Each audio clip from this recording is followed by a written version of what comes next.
Looking ahead to today's business news then, joined here on set by Stephen Carroll from our business desk. Another big week for the Eurozone, Stephen. This is, of course, running up to the meeting of European leaders due this Thursday. Yeah, that's right. I mean, look, for as long as we've been hearing about this crisis, we've been hearing about expectations of every meeting they hold. The next one is the European Council, so the leaders' meeting, that's going to start on Thursday in Brussels.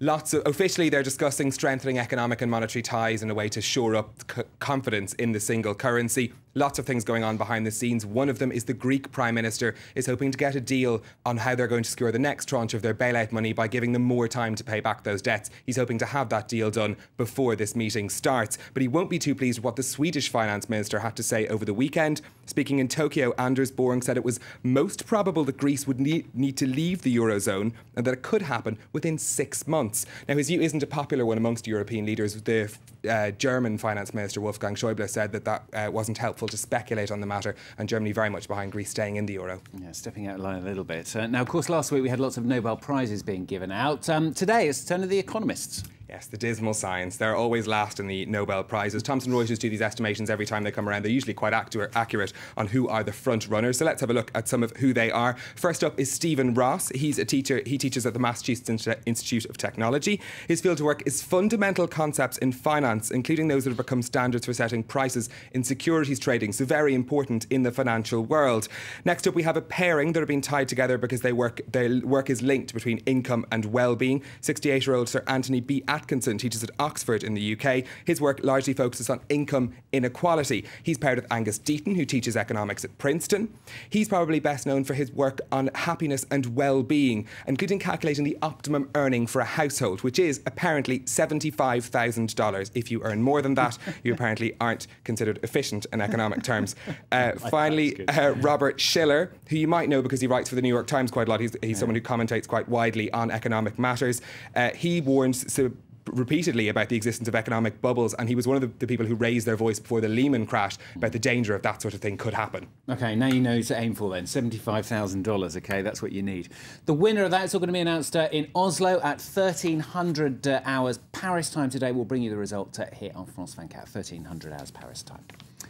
Now, another warning over France's ability to compete internationally today. Yeah, that's right. This is the head of the business and employers group MEDEF, Laurence Parisot. She's been speaking to Le Figaro newspaper, and she said that the situation is now so serious in France and how its levels of competitivity have plummeted that there are CEOs who are in a near state of panic about how their businesses would manage to compete internationally in the future. There is a government-commissioned report on this issue. It is due out next month, so we should get more of an idea of what the government plans to do about this, particularly the area of the cost of work, which is very controversial. But there are some French businesses who've managed to regain their competitivity in the face of international competition. The espadrille shoe, I'm not sure if you're familiar with them, Stuart. Certainly used to be. They're like the beret. It's one of those icons of French products, and they've been hit by rivals, low-cost rivals being made in the likes of Bangladesh and Pakistan. But the industry is now making a comeback thanks to targeting the high-end market, as Chris Bachman now reports.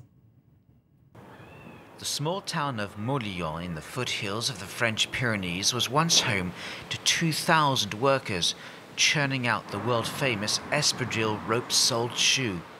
Nearly all the factories closed in the 1980s as cheap imports from Bangladesh took over. But this factory is living proof that traditional French industry can make a comeback. Rather than try and compete on price, this espadrille maker has gone upmarket, more elaborate and more expensive to make, but they found a market abroad by focusing on heritage and a made-in-France artisan approach. We have to compete with countries like Bangladesh, like India, like China, and you can find the same product for third the price, fourth the price.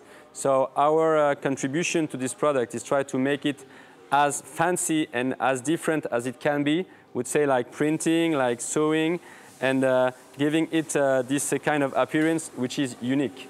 More than 150,000 pairs of these espadrilles have now been sold in the past 3 years in upmarket boutiques in Asia and North America. The mayor of Morillon, an entrepreneur himself and full-time espadrille wearer, says there's a mood of optimism. This trend or talk of bringing work and manufacturing back to France is great. We're going to profit from this opportunity while we can, as it will create jobs. The enthusiasm may not last, but the espadrille will survive, and we'll carry on promoting it. There were just 100 espadrille employees left in Morillon a few years ago. Now they're hiring again to make models for next spring's collection. A look now at some of the day's other business news in brief, and another sign of weakening in the Chinese economy. Inflation there slowed to 1.9% in September, according to government data.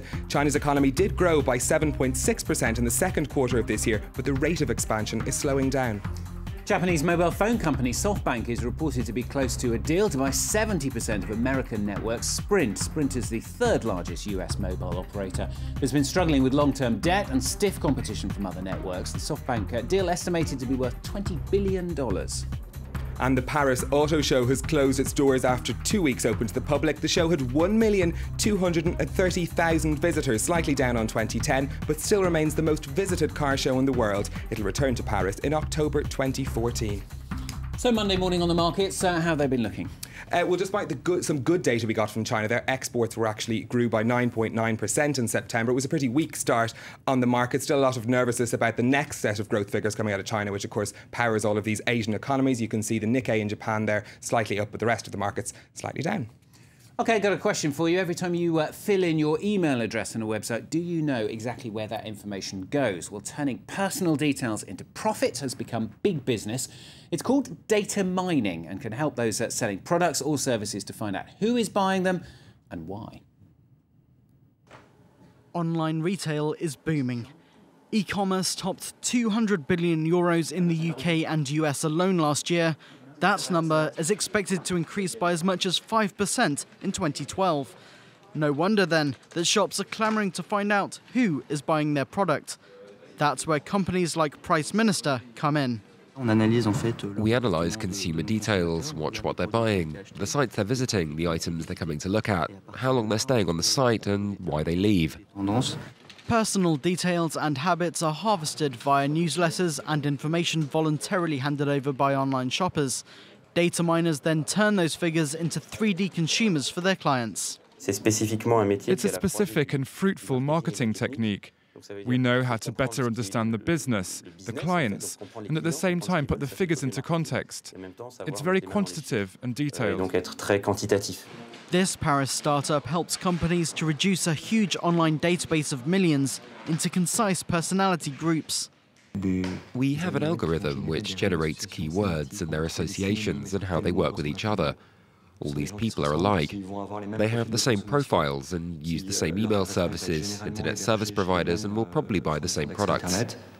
Data mining is not without its critics. Many are concerned by the ethical implications, but it's not just online businesses using the technique. Both the Obama and Romney campaigns have been condemned for using data mining to boost voter turnout at the upcoming US presidential elections. Yeah, careful when you put your email address in. I do use the Monoprix website. I saw it in that piece.